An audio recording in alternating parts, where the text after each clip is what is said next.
ദൈവത്തിന്റെ സ്വന്തം നാട് എന്നറിയപ്പെട്ടിരുന്ന നമ്മുടെ ഈ കൊച്ചു കേരളം ഇന്നും ആ പേരിൽ തന്നെ അറിയപ്പെടുന്നുണ്ടോ? ഇനി എത്ര നാൾ കൂടി? നമ്മുടെയൊക്കെ കുട്ടിക്കാലത്ത് ഗുജറാത്തിലും മറ്റന്യ സംസ്ഥാനങ്ങളിലും നടന്നിരുന്ന കുറ്റകൃത്യങ്ങൾ ഇന്ന് നമ്മുടെ കൺമുന്നിലാണ് ഇറങ്ങിയിരുന്നത്. വളർത്തി വലുതാക്കി സ്വന്തം കാലിൽ നിൽക്കാനാക്കിയ സ്വന്തം അമ്മയും കൂടെ പിറന്ന സഹോദരങ്ങളെയും ഇഞ്ചിഞ്ചായി കൊല്ലുന്ന മക്കളായി മാറി നമ്മളിൽ പലരും.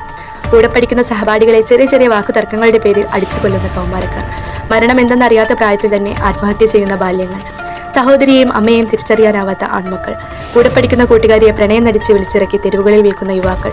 ഇതൊക്കെ ഓരോ വാർത്തകളായി കേൾക്കുമ്പോഴും നമ്മളെല്ലാവരും പറയും പോലെ പുതിയ തലമുറയുടെ കുഴപ്പമാണോ? ഒരിക്കലുമല്ല, നമ്മുടെ നിയമസംഹിതകളുടെ കുഴപ്പം തന്നെയാണ്. ഒരാളെ ഉപദ്രവിച്ചാലും തല്ലിക്കൊന്നാലും താൻ സേഫ് ആണെന്നുള്ള തോന്നലാണ്.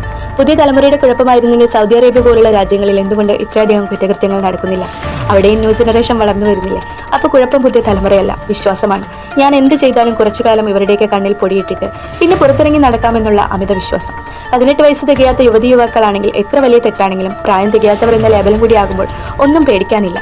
ഈ 18 വയസ്സ് തികയാത്ത ഒരാൾക്ക് മറ്റൊരാളെ കൊല്ലാനുള്ള പക്വത ഉണ്ടല്ലോ. പിന്നെന്താ കൊല്ലപ്പെട്ടവന് നീതി കിട്ടാൻ നേരം മാത്രം വയസ്സ് നോക്കുന്നത്?